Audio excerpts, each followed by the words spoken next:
जैसे ही गाइस आप देख ही सकते हैं कि हम आज आए हैं श्री विश्वामित्री मार्ग बा, बा कौन सा भगवान है? बामेश्वर। बामेश्वर। और ये है सेंट्रल जेल ऑफ बक्सर, मतलब बिहार का सेंट्रल जेल है ये।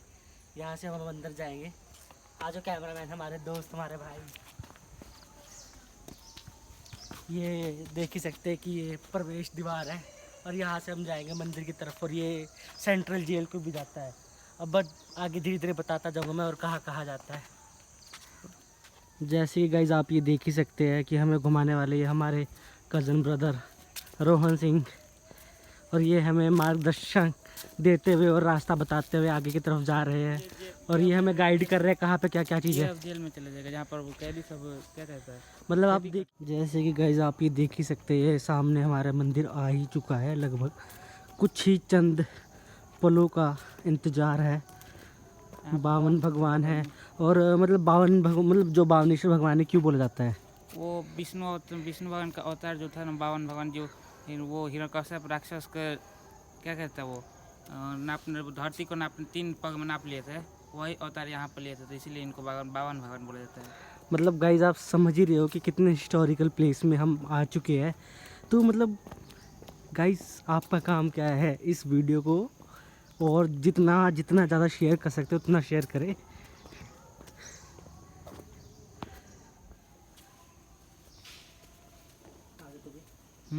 जैसे ही गाइस आप देख सकते हैं कि हम मंदिर द्वार में प्रवेश कर चुके हैं और हम आपको दिखाएंगे पूरे मंदिर का दायरा, मतलब क्या क्या है क्या नहीं है।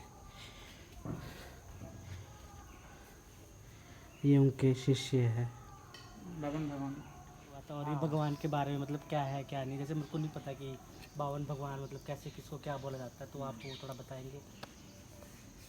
देखिए, इस जगह का नाम है सिद्धाश्रम, समझ गए? हाँ जी हाँ जी हाँ जी जो बक्सर है, हाँ जी हाँ जी। इसका नाम है सिद्धाश्रम। यहाँ पर जगह जगह से ऋषि महर्षि लोग आकर के सिद्धि प्राप्त करते थे, हाँ जी समझ गए? हाँ जी इतना हाँ तो जी समझ में आया ना? हाँ जी हाँ जी हाँ जी हाँ जी। अब क्या हुआ कि उस समय, जिस समय सिद्धाश्रम था, सतयुग में लोग जगह जगह से आकर के सिद्धि प्राप्त करते थे, ठीक है ना? हाँ जी उस समय हिरण्यकश्यप का लड़का था प्रहलाद, और प्रहलाद का लड़का था विरोचन, और विरोचन का लड़का था राजा बलि, समझ गए? हाँ जी हाँ जी हाँ अब जी। राजा बलि के अंदर ऐसी प्रतिभा थी या ऐसा ताकत था, पुण्य बल कहिए या सैन्य शक्ति कहिए, कि अपने बल से उसने इंद्र की गद्दी को कब्जा में ले लिया था। अब गद्दी उनका छीन जाने से वो इधर से उधर भटका करते थे, अपना दुख रोने के लिए अपनी माता के पास आए। उनकी माता अदिति, पिता कश्यप उस समय इस सिद्धाश्रम में सिद्धि प्राप्त करने के लिए तपस्या कर रहे थे। कितना आ गया समझ में? हाँ जी हाँ जी हाँ जी। अपनी माता को उन्होंने बताया अपनी पूरी बात, राजा बलि जो है हमारा गद्दी ले लिया है, तो ऐसा युक्ति अपनाओ जिससे कि हमारा गद्दी पुनः हमको मिल जाए। उसकी माता बोली कि ठीक है, हम कोशिश करते हैं। उसकी माता ने हजारों वर्षों तक विष्णु भगवान का पूजा किया। विष्णु भगवान प्रसन्न हो गए। प्रसन्न होने के बाद बोले कि हम वरदान मांगो, आप क्या कहना चाह रही हो?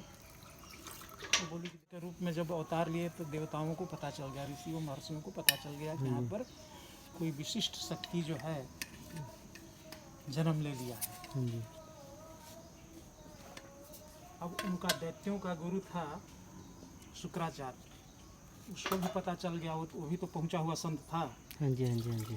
उसने बोला कि पुत्र, यहाँ पर कोई विशेष शक्ति जो है पृथ्वी पर मृत्यु लोक में अवतरित ले लिया है, अगर वो कुछ मांगता है तो उसको देना नहीं है, ठीक है ना? अभी क्या है कि पहुँचे राजा बलि के जग मंडप में, वो जग कर रहा था ब्रह्मलोक प्राप्त करने के लिए, ठीक है ना? जब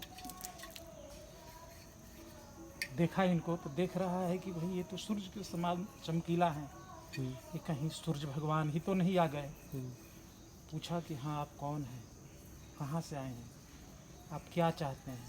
बोला कि महाराज हम अग्निहोत्र ब्राह्मण हैं, एक पिता के हम 2 पुत्र थे, एक मेरा भाई बड़ा था मेरे से, वो ठीक ठाक था, और मैं दूसरा भाई हूँ जो कि बौना के रूप में था। जब तक पिताजी थे तब तक तो हमारा भरण पोषण बहुत सुंदर तरीक़ा से हो रहा था। पिताजी के मरने के बाद हमारा भाई जो है हमको तंग करने लगा। हमने अपने भाई से कहा, जय श्री राम, भाई से कहा कि भाई हमारे को तंग करते हो, अगर बर्दाश्त नहीं है तो हमारे को हमारा हिस्सा दे दो। उसने क्या किया कि अपने आदमियों से मेरे हाथ पांव बंधवा कर नदी में फेंक दिया और बोला कि बौना, अंधा, लंगड़ा, कुबरा, खुसरा, इनका क्या है कि पिता की संपत्ति में कोई अधिकार नहीं होता है, आप जाओ यहाँ से। नदी में फेंक दिया। बहते बहते पता नहीं कितने दिनों तक मैं यहाँ पर पड़ा रहा हूँ जल के अंदर। आपके लोगों ने मेरे को देखा नदी के अंदर तैरते हुए, निकाल करके आपके पास ले आया। तो मैं अग्निहोत्र ब्राह्मण हूँ, हमारे माप के, मेरे माप का 3 पग धरती दे दो ताकि अपना दंड कमंडल ये रख सकूँ और हवन और पूजा पाठ कर सकूँ। बोला कि महाराज जब ऐसी बात है तो कहिए, हम आपको नौकर चाकर, धन दौलत, हाथी घोड़ा जो कुछ भी कहिएगा हम दे देंगे। बोला कि नहीं, हमारे को ये नहीं चाहिए। अगर हमारे को आप इतना दे देते हैं और मेरे भाई को पता चल जाएगा उनके पास फिर नौकर चाकर, हाथी घोड़ा, धन दौलत है, तो दोबारा अटैक करके फिर वो हमसे ले लेगा। हमको धन से क्या लेना है, हमको तो भगवान का भजन करना है। इसलिए मेरे माप का 3 पग दे दीजिए। वो हंसा, बलि हंसा, मन ही मन मुस्कराया कि जितना ये छोटा है उतना ही इनकी बुद्धि भी छोटी है, और ये 3 पग मांग रहे हैं, इसमें क्या कर पाएंगे। शुक्राचार्य कह रहा है कि पुत्र इसको मत दो, ये साक्षात विष्णु है और तुमको छल रहा है। बोला कि अगर ये विष्णु हैं, इन्हीं की दी हुई सब कुछ है, अगर इन्हीं को देना है तो हमारे को दिक्कत क्या है। इनका हाथ नीचे की तरफ होगा, हमारा हाथ ऊपर से होगा, कोई फर्क नहीं पड़ता है। उन्होंने क्या किया कि संकल्प लिया। फिर भी शुक्राचार्य को बर्दाश्त नहीं हुआ ये बात। उन्होंने क्या किया, जो कमंडल की टूटी थी उस टूटी में जाकर छोटा रूप धारण करके बैठ गया। जब देख रहे हैं कि जल नहीं निकल रहा है तो उन्होंने क्या किया, कुश का अग्रभाग ले करके उसमें छेद कर दिया। शुक्राचार्य का एक आँख फूट गया और उसमें से जलधारा निकल गया।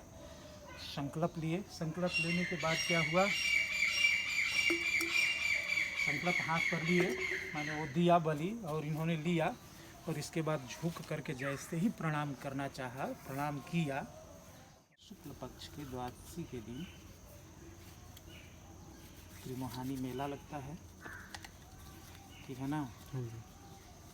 लोग त्रिवेणी में स्नान करते हैं। त्रिमोहानी में मतलब यहाँ पर 3 मुहाना होता है नदी का, वहाँ पर स्नान करते हैं, आकर के यहाँ पर जल चढ़ाते हैं, ठीक है ना। प्रसाद ग्रहण करते हैं और अपने अपने घर को चले जाते हैं।